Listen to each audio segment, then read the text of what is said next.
Welcome everybody to How Fast Will It Go, and today we're dealing with a 2002 Koenigsegg CC8S. Now this has 1185 horsepower, 620 pounds-feet of torque from a 6-litre twin-turbocharged V12 engine, and the car itself now weighs 2,563 pounds, and it can do 0 to 60 in 1.888 seconds and 0 to 100 in 3.918 seconds. So yeah, this car was renowned for its top speed even in stock form, so it's not going to be too much of a stretch of your imagination to imagine it doing even more than that, especially with way more power than it had originally.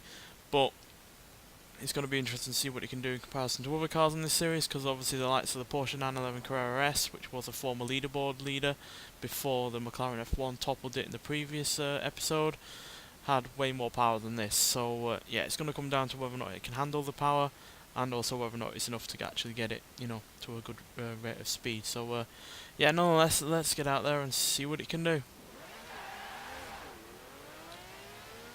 Oh yeah, I forgot to say, has all-wheel drive as well, just to help it along a little bit more.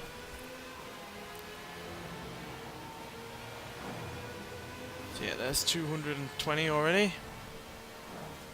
240. Oh dear.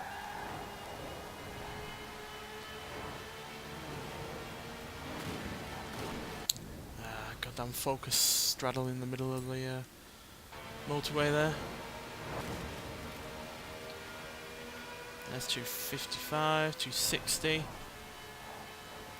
270,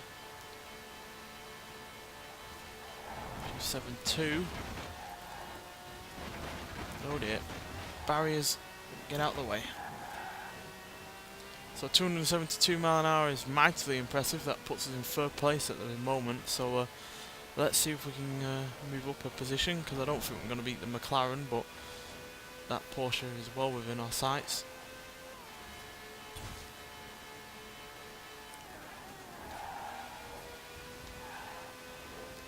Right, so 272 mile an hour is not a bad first run at all. But let's see if we can move ourselves up at least one more place on the leaderboard. Carry as much speed as possible out of this roundabout.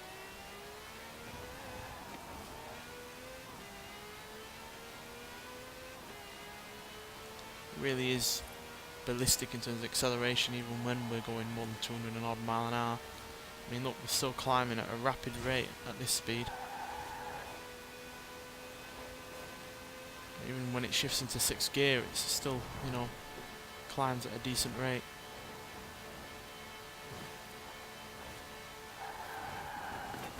Ah, damn. Yeah, it's that corner that is the worst on this motorway, to be honest. It's perfectly fine to do when you're on the other side, but on this side it is, yeah, remarkably sharp.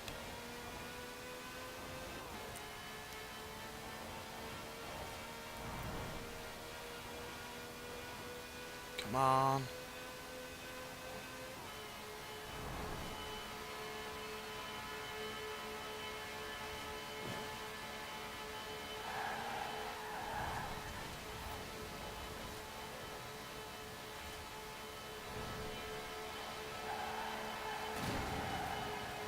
No, we're not going to do it. That's a shame. But third place is hardly a bad position, and yeah, easily one of the more impressive vehicles in terms of actually, getting to that top speed, because plenty of cars have gotten to a high rate of speed, but they tend to either struggle with that speed or with the power, and the handling is all over the place. But with this, it was really rather stable and yeah, really rather easy to manage, to be honest. So yeah, 272 mile an hour does put us into third place, beating the Hot Wheels twin mill Honda NSX-R GT and the Vauxhall Monaro VXR. 1 mile an hour behind the Porsche 911 Carrera S and 9 mile an hour behind the McLaren F1, but nonetheless still a really, really impressive vehicle, and to be honest, it's probably one of the more stable and easiest vehicles we've had on this series. And yeah, that's just considering in the context of it being third place is just shows how really good handling this car is with the upgrades I've given it. So yeah, mightily impressed by it. It is a shame that we weren't able to edge out the Porsche, but nonetheless, third place is hardly a awful position, and yeah, when you take into consideration how easy it was to drive, it's probably one of my favourite vehicles on this series so far. Nonetheless, thanks for watching, and I'll see you in the next one. Bye.